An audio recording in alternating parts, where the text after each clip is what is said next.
Pour les 4 vérités, ce matin, Roland Sicard reçoit Stéphane Drey, qui est avocat au barreau de Paris et de New York.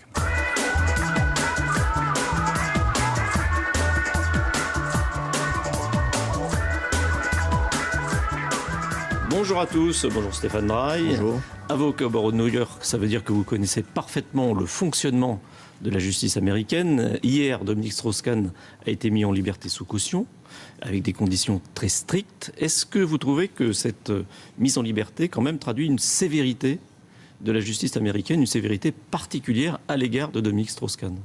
Il faut rappeler qu'entre la France et les États-Unis, il n'y a pas de traité d'extradition. Donc il y avait un risque éventuel de fuite avec une impossibilité pour la justice américaine de pouvoir récupérer Dominique Strauss-Kahn. Il faut simplement également préciser que 1 million de caution, 5 millions de dépôts de garantie, une surveillance 24 heures sur 24 aux frais de Dominique Strauss-Kahn, un bracelet électronique, ce sont des conditions qui ne sont pas habituel. Il y a, en fin de compte, cette possibilité de réfuter tout risque de fuite par la justice américaine. Mais est-ce que la mise en détention pendant 4 jours, ça aussi c'est exceptionnel, ou est-ce que ça se fait couramment aux États-Unis ? Est-ce qu'il y a un cas particulier réservé à Dominique Strauss-Kahn dans cette affaire ? On peut considérer que la mise en détention provisoire est l'exception concernant la justice américaine, et la liberté sous contrôle judiciaire, c'est la règle et c'est le principe. Autrement dit, DSK est une exception. Ce n'est pas véritablement une exception, puisque dans certains cas, quand les faits sont très graves, et en l'espèce, les charges qui pèsent contre Dominique Strauss-Kahn sont tentative de viol, séquestration, agression sexuelle, donc les charges sont graves, mais on doit également retenir d'autres critères, comme le casier judiciaire, qui en l'espèce n'existe pas, et le risque de fuite. Donc la justice aux États-Unis a été extrêmement sévère concernant cette détention provisoire, même si elle n'est restée que quelques jours. Est-ce que cette sévérité peut s'expliquer par le fait qu'aux États-Unis, les magistrats sont élus et qu'ils sont donc en campagne électorale et que, je dirais quelque part, ils ont voulu se payer une grosse figure ? Si vous faites allusion au procureur, il est vrai que M. Cyrus Vance Jr., qui est issu d'une famille politique extrêmement importante aux États-Unis, je rappelle que son père était ministre des Affaires étrangères sous l'époque de Jimmy Carter. Il est vrai que, contrairement à la France, c'est une des nombreuses différences avec le système français, le procureur est élu. Donc il a des comptes à rendre à ses électeurs et il paraît évident que cette affaire va faire l'objet d'une attention toute particulière par le procureur. Donc, autrement dit, cette élection du procureur de la République, du procureur en tout cas, c'est une circonstance plus difficile pour DSK ?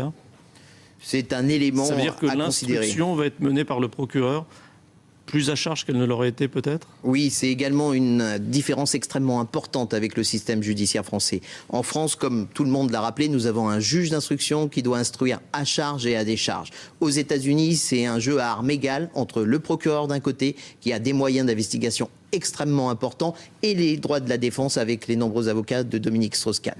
Alors, ce qui a beaucoup surpris hier, c'est que le juge qui était chargé de décider de la remise en liberté ou pas a demandé des précisions sur le bracelet électronique. Ça veut dire que là-bas, c'est pas d'un usage courant ? Il s'agit d'un usage assez courant. En principe, seule la caution suffit. Le juge a demandé des explications concernant les éventuels risques de fuite et au bout de combien de temps le bracelet électronique tout simplement se mettrait à sonner. Donc là encore, on vérifie directement la possibilité pour Dominique Strauss-Kahn de prévenir tout risque de fuite. Mais est-ce que, globalement, la justice américaine est plus sévère à l'égard des puissants ? Elle n'est pas plus sévère ou moins sévère. Je pense que les États-Unis, leur système judiciaire est incompréhensible pour la France, mais elle est tout simplement extrêmement droite. Il faut que justice soit rendue, quelle que soit la position des justiciables. Un mot sur la caution, $1 million. On a entendu hier le procureur dire que c'était pas beaucoup. Ça paraît incroyable, $1 million, c'est énorme. C'est en fonction des critères que je vous ai rappelés, les revenus du justiciable, les risques de fuite et également éventuellement un casier judiciaire ou non. En l'espèce, Dominique Strauss-Kahn n'a pas de casier judiciaire. Mais $1 million, c'est énorme en soi. Absolument. Alors, Dominique Strauss-Kahn a été mis en liberté conditionnelle, sous caution, mais il a été aussi inculpé. Ça veut donc dire, comme vous le disiez tout à l'heure, que les charges retenues sont apparemment très lourdes. Alors, il faut savoir que le grand jury hier, a également formellement inculpé Dominique Strauss-Kahn des 7 chefs d'accusation. Mais le grand jury n'a donné cette décision qu'en fonction des éléments que lui a présentés le parquet, le procureur. À partir de cette étape, les avocats de la défense vont mettre tout en œuvre afin d'essayer de décrédibiliser la version de la plaignante et également de fouiller dans sa vie privée pour mettre en exergue l'ensemble des contradictions dans le cadre de ce dossier. Juste un mot sur ce grand jury, ça correspond à quoi dans la législation française? Ça pourrait s'apparenter à une chambre d'accusation. D'accusation? Absolument. Alors donc maintenant, la défense va avoir droit au dossier, elle va avoir l'accès au dossier. Est-ce qu'elle aura accès à tout le dossier? Non, le procureur a toujours une longueur d'avance vis-à-vis des avocats de la défense. Le dossier a été instruit par le procureur et il a la possibilité de divulguer ses pièces étape par étape. Les avocats de la défense vont mener une enquête complètement parallèle avec des moyens d'investigation extrêmement important, avec des coûts également surprenants par rapport à la justice française. Encore une fois, le juge d'instruction n'existe pas, donc le procureur fait son enquête et de manière parallèle, les avocats de droit de la défense vont également fouiller dans la vie privée de la plaignante pour essayer de trouver des contradictions extrêmement importantes. Il y a déjà une contradiction qui est apparue, celui qui se présentait comme le frère de la plaignante, finalement c'est pas le frère. Est-ce que ça peut semer le doute ? Pour l'instant, on ne vient pas encore décrédibiliser la plaignante, mais on vient rappeler qu'il y a déjà une contradiction dans le dossier par rapport aux horaires où les faits auraient été commis. Maintenant, il s'agit d'une autre contradiction. Je ne pense pas que ce soit la dernière des contradictions et de surprises dans le cadre de ce dossier. C'est-à-dire que les avocats de la défense vont vraiment fouiller pour trouver tout ce qui pourrait clocher dans le dossier ? C'est tout à fait possible et ce sont évidemment leurs fonctions pour essayer de décrédibiliser Madame Diallo, puisque les faits qu'elle reproche à Dominique Strauss-Kahn, nous avons déjà vu en fin de compte quelle était la ligne de défense des avocats de Dominique Strauss-Kahn.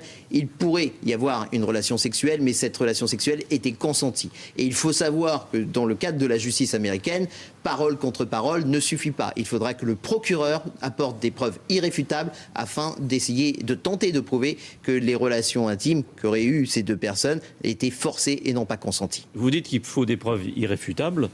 Ça n'a pas empêché dans le passé des erreurs judiciaires aux États-Unis. Absolument. La France également n'est pas exempte d'erreurs judiciaires.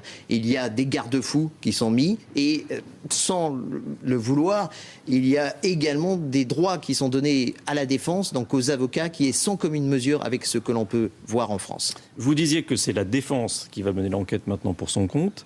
Ça veut dire que ça va coûter très cher. Ça veut dire aussi que la justice américaine est une justice de riches. Il vaut mieux, dans ce cadre, et évidemment, par rapport à ce type d'affaires, avoir une surface financière qui permet d'avoir les meilleurs avocats et également la meilleure défense avec des moyens d'investigation et également des détectives privés. La prochaine étape, c'est l'audience du 6 juin. Qu'est-ce qui va se passer le 6 juin ? Dominique Strauss-Kahn sera formellement mise en accusation devant la Cour suprême de l'État de New York. Alors, Cour suprême, hein, c'est pas la grande Cour suprême. Non, ce n'est pas la Cour suprême à Washington, c'est la Cour suprême qui équivaut tout simplement à la Cour d'assises en France. C'est également une des différences entre le système français et le système américain. C'est une procédure qui va être longue ? C'est une procédure qui est longue. Plusieurs semaines, plusieurs mois. Et si Dominique Strauss-Kahn ne change pas sa stratégie, c'est-à-dire s'il continue à plaider non coupable. Dès lors qu'il y a une possibilité, la justice américaine est extrêmement pragmatique, dès lors qu'il y a une possibilité de transaction entre le parquet et la défense, et le plaider coupable permettrait évidemment que cette procédure devienne extrêmement courte, puisque là, il y aurait véritablement une négociation entre le parquet d'un côté et les avocats de la défense de l'autre. Mais c'est improbable. Pour le moment, ce n'est pas la stratégie qui est retenue par Dominique Strauss-Kahn. Merci. William, c'est à vous.